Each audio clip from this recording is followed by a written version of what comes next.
Good morning everyone! Hindi ako makakatingin sa inyo ha. So ngayon pupunta tayo sa camping na naman. Pupunta tayo sa Kinbrook Provincial Park. Malapit din sa Dinosaur Provincial Park. So pupunta tayo doon. Nagkakaalis pa lang namin sa Northeast Calgary. Nakita niyo na itong part na to eh. So hindi ko na siguro i-video to. I-video ko na lang yung pag malapit na kami dun sa siguro mga 20 minutes before makarating sa Dinosaur Provincial Park. Mag-start na ako mag-video. So kita tayo doon. Okay? So thank you very much for watching. Shoutout nga pala sa mga kaklan ko sa Antique at saka sa lahat ng tubong Antique. Sa Bariri, sa lahat, sa Antique, lahat ng mga tubong Antique. Shoutout sa inyong lahat dyan sa kaklan ko. Hoy! Subscribe kayo ha! Subscribe kayo! Okay. Hindi ako nag-video ha. Pero nakikita nyo, pag pinapatakbo niyan, ano mo nga dito, dear, ganyan mo nga, ayan. Yan. Para makita nila mabuti. Yan. So pag nagpapatakbo kayo, umakit eh. Pero minemaintain ko lang ng below 2,000 RPM para medyo mahaba-haba ang abutan ng gas natin. Yan. So siguro sa mga 2,000 RPM, ang konsumo ko dyan mga nasa 20 to 21 liters per 100 kilometer. Okay guys, traveling east pa rin tayo. And itong highway na to, ito yung Highway 1. Itong highway na to, parang mahirap mag-intersect dito. Ito yung ito yung papuntang Toronto na to pag dinire-diretso mo to. Ang tawag dito is Trans-Canada Highway. And kung mapapansin ninyo, medyo yan nga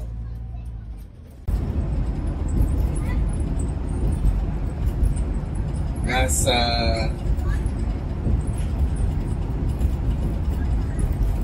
Highway 1 tayo guys. Mga 140 kilometers away pa kami from the Dinosaur Park.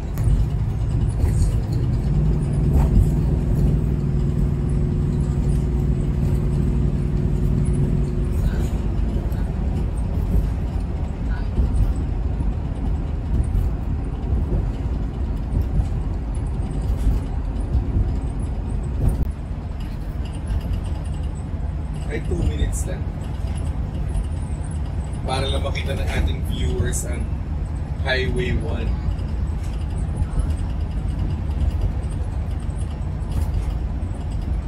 Dire-diretso to hanggang papuntang East End, dire-diretso to hanggang Atlantic na Canada. So diretso hanggang Nova Scotia and Halifax. Kung tingnan niyo yung mapa, yung pinaka-eastmost side ng Canada is yung Nova Scotia, yung province of Nova Scotia. Kaya yung Halifax. Sa Halifax din yung port na saan may dinideliver yung buwaksan. Sa pinaka-west end naman is syempre yung province of British Columbia and yung Vancouver. Actually, meron pang mas east na doon. Pero yun na nga, isipin nyo lang ng Vancouver. So, na-port din. Ulan na naman. Sabi nga ng mga Canadians, sabi ng mga taga-Calgary, asa na doon yung summer. Kasi na naman, kung nakikita nyo yung langit, guys, sobrang dilim. Kala ko maaraw, sabi ng weather forecast, maaraw daw yun. Kaya kami tumuloy, kaya nga beach. Kaya nagbiyahe pa kami ng mga almost 2 hours para makapag-beach. Tapos natin dito, wala rin, ganun din. Hopefully tomorrow, mag-clear up ng konti. Kasi malamig, pag ganito malamig, kasi tubig malamig pa rin. Diba? Binari namin itong highway na ito eh, itong Highway 1. Actually sa Alberta, maganda-ganda pa yung condition niya. Sa Saskatchewan, okay naman. Sa Manitoba, medyo masama na yung condition ng kali. Yung highway, matagtag na. So, isang video na sasalita, relax na kayo. Gusto ko lang kayo isama sa trip. So, taas. Punta kayo sa sofa. Okay doon, taas yung bahay doon. Kain kayo chips. Ako nung sa araw, nung pinapanood ko yung sa mga episode natin, yung sa may Badlands, yung 40 minutes lang. 10 minutes pa lang, nakatulog ako. Baka wala pa nga. 5 minutes pa lang, nakatulog na ako. Pinamay ano dito, pang-irrigate nila. Pang-dilig nila, I mean. Oh, grabe, no? So, makinarya talaga. So, hektarya, kaya nilang diligan in hours. So, kita niyo yan, no? Yan, sabi sila, landscape din mo. Landscape dito, di ba? Diba?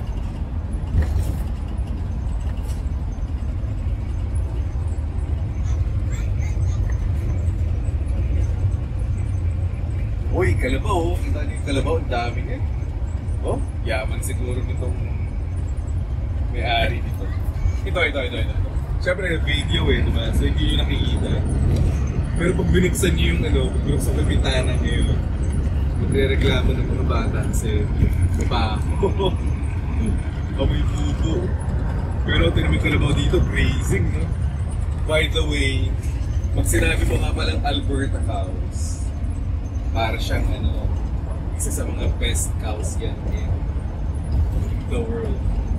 Kasi nakikita niyo yung gine-graze nila. Kasi diba, ang grazing, iba-iba kung anong tinatanim mo eh. Pwede ka magtanim ng alfalfa, pwede ka magtanim ng basta yung gano'n. Pero hindi mo kasi pwede pakain sa lahat ng cows yung mga seeds at saka yung mga iba-ibang klase ng grass. So yung mga cows daw dito, basta hindi ko alam, basta sabi nila glycation. Okay, glycation o glycan? Yung German tawag to, glycan to, no?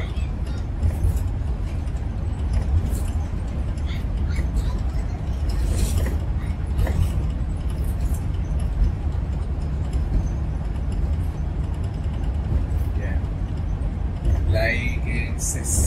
Glycation and our ano to, iba dito, indigenous. Meron kayo protected dito, protected land. Yung sisika. Eh? Narinig yung napasok. Siksika? Oo, ano pa siya tayo dumaan dati puta, yung Calgary eh. Siksika, di ba? Daanan natin. Brooks, tsaka pupunta sa Brooks, 97 kilometers away. May mga grazing nila. 18 months, di ba? Mag-aalaga ka ng baka 18 months at least. Oh, ito pala kabayo ito. Hindi siya baka.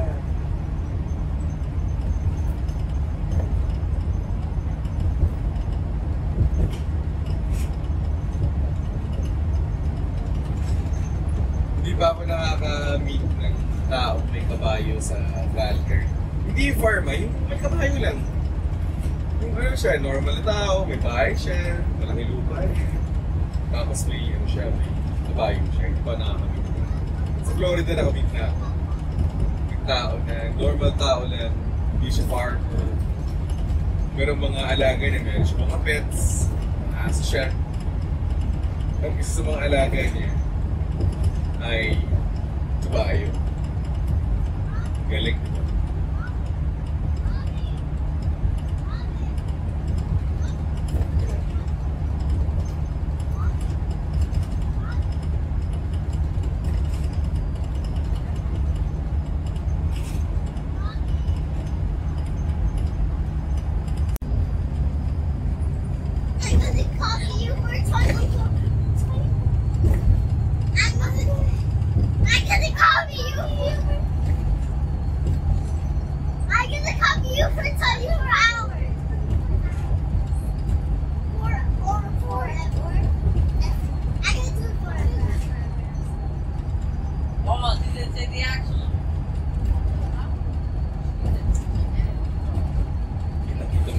the rain, eh. Para tayo nasa Mars, di ba? Straight to the rin. Japan. Para makita nila. From left to right. Oh, tignan nyo yan, guys. Oh. I do still Robbie's Galing, di ba? Ganda. I can steal Robbie's frisbee. Nakita mo yung sinasabi ko sa And inyo. they're gonna throw it outside. Hundreds of miles talaga yun. Nakikita mo. Siguro yung nasa dulo, yung nasa horizon na. I wish I could have it. At least I 200 kilometers. wish we could stay in here forever. I wish I could Traveling stay kiss here. nga pala tayo. With traveling kiss.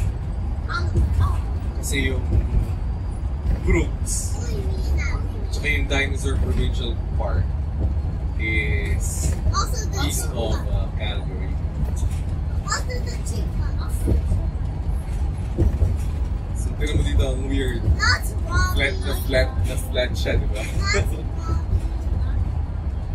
Yung iba, pag sinasabing Alberta, naisip nila ay flat. Oh, yes. Which is yung may part talaga may. Kasi Alberta is part of the plains. Best friends. We love each other so much. We are best friends forever.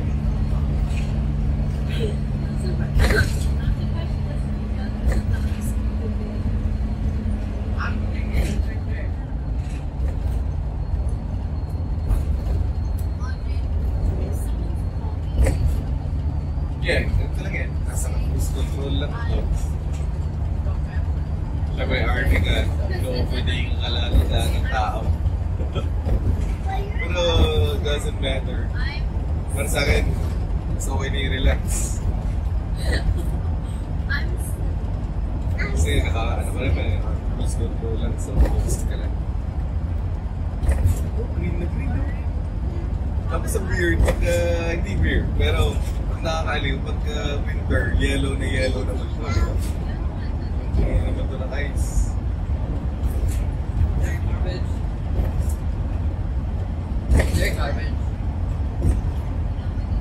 Is it there?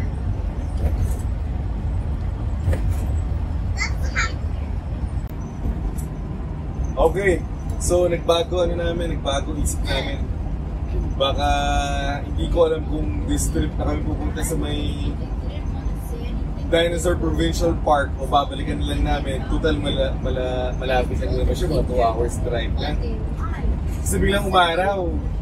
And ang punto talaga namin dito is yung lake. Kaya namin naisip pumunta ng yung Dinosaur Provincial Park kasi nga kanina makulimlim. So naisip namin baka malamig yung tubig, biglang umaraw. So might as well take advantage na namin yung araw. Diretso na kami sa campground. So doon na kami mag-ano. Doon na kami diretso. Tsaka nagugutom na rin ako para makapagluto na rin. Sarap! Pagkainin natin. Pero ang menu pala this weekend, guys. Ang menu natin this weekend ay Mexican. So kain tayo ng taco. Actually, more fajita na siya eh. Kasi gagawa ko ng caramelized onions, caramelized bell pepper, tapos meron kami yung mga, basta lahat ng the works for Mexican. Tapos bukas, combination of Indian and Filipino. So magluluto ako ng inihaw na manok. Pero Indian yun kasi meron ng ready-made eh. So, binibili na lang siya. Mura rin siya. So, iihawan ko yun. Pero magluluto akong bihon. Sa gabi, nag-marinate na si Mrs. ng Korean barbecue naman. So, Korean barbecue at saka yung leftover na bihon. Yeah. Sa almusal, inihaw na longganisa at itlog at saka talong na torta. So, sa Monday, which is yung last day namin, ano lang, chorizo, yung hindi Filipino chorizo, pero ganda nito, kita mo. Bagong hugas. Bagong hugas yan. Dati nung hinugasan ko kay Harvey, kasabay ko ganyan eh. Pero hindi na kasama yung trailer. Yun nila yung truck lang. Parang yung overtake yun. Are you scared? Nag-overtake mo yung preno. Kaya so kayong gano'n eh. Nag-overtake kayo. Siguranin nyo na eh. Mas bilis yung ino-overtake ka ninyo. Bago kayo mag-situation ngayon. Ay, hindi ba yun? I-rewind nyo. Siguro, play ba ka rin? Para makikita nyo. Pag-overtake niya, nag-preno. Nabuli nung maliit na kotse. Kung nagpapadrive kayo, huwag na kayong papapuli ay mga bagong driver. Yan, so diretso na kami sa campground. Kaya baka hindi ko kayo mapapakita yung Dinosaur Provincial Park sa inyo ngayon. So tingnan natin, pero baka hindi ko mapapakita ngayon. So, sige. Enjoy nyo yung scenery. Natahimik na ako. Kung wala ng scenery, pinabot na yung naghawak natin ng camera. Bala sa ating lahat. Okay. Why are you adding all this stuff? May sinisiko ko yung sa camera natin. Sa kanan ko, hindi ko alam kung nakikita niyo CN rail yung railings. Diretso yan. So, di ba naalala niyo? Isipin niyo, buhay ng mga 1800s, no? Sorry. Mga 1900s, yung binibuild pa lang nila yung nation. So wala pa yung railings na yan. So, dati to transport yung mga goods. Importante yung railings, nung nagawa yung railings. Mabilis yung transportation of goods. So before yan, siguro mga carriages pa lang yun. Or, ang alam ko kasi nauna ang tren kaysa sa kotse, di ba? Kailan naman ang kotse sa nauna ang tren? Oo, kasi ng mga pelikula ng cowboy na pelikula, may mga may tren na eh. Pero wala pang wala pang kotse nun. Di ba? Yung mga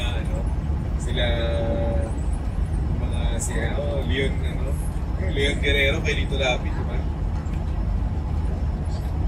Kaya mga panahon ni sino yun yung Jessie. Are we even at the lake?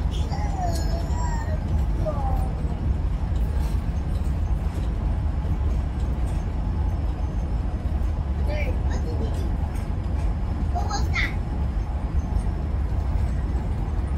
Why was Why is you guys wanna see the dinosaur park? That's where they discovered the dinosaurs.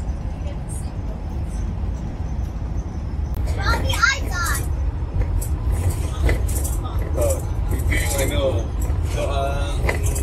Turnout. Pag sinabi sa Alberta, sinabi yung turnout. Yan yung rest area. Nakapon ka, magpahinga, ginatawanan.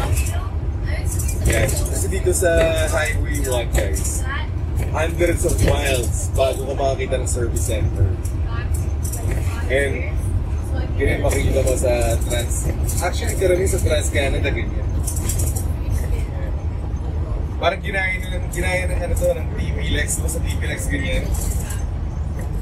Haba-haba ng biyahe, pero wala ka makikita service center bukod dun sa isa lang makikita mo dun yung isang bukas ngayon dun sa may TPLEX.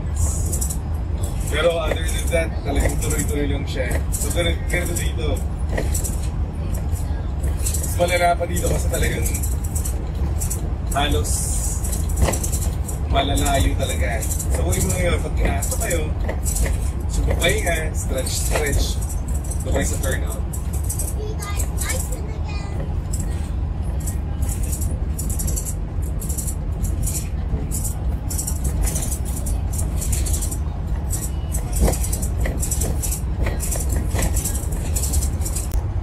Doon Brooks, malapit na tayo. 6 kilometers from the exit. Tapos another, siguro, overall, mga, basta less than 10 kilometers na. And may mga kainan. Yes, sana makabili kami ng fried chicken. Meron pang fried chicken. Gusto ko fried chicken. Fried chicken ba sa Wendy's? Wala, no? Ito lang problema sa... Hindi tulad sa Pilipinas, kahit sa kamupunta, di ba may fried chicken? Wala, oh. Hindi ko buli. Problema ko sa Amerika. Sa Canada. Lalo na sa Canada. Wala silang fried chicken. Kasi sa US, medyo marami-rami po. Sa Canada, hindi ko alam. Ayun, KFC! Yan na, KFC din. Sobrang problema natin. Eh, bibili kami KFC. Tapos, kakain kami na 14 kilometers. Yun, malapit na rin pala talaga tayo dun sa Dinosaur Park. Ay, tingnan namin kung ano. Pero ito, 90 kilometers na lang. What ang weird, ba't doon pinapaleft nga tayo nung ano? Ito na ba? Yung ano? Hindi. Yung ano? Hindi, yung KFC. Ay, oo yan. Oo, kasi hindi tayo lumabas yun. Lalabasan muna kami dito, pero sabi nung ano, nung GPS, next exit daw. Kaso, pag hindi mo lumabas dito, wala kami yan, KFC. 50 kilometers lang here. Ha? Speed limit. Oh, the other one.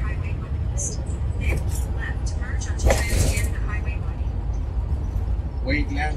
Where's the Kakain KFC? kami. Mas laging dito yan.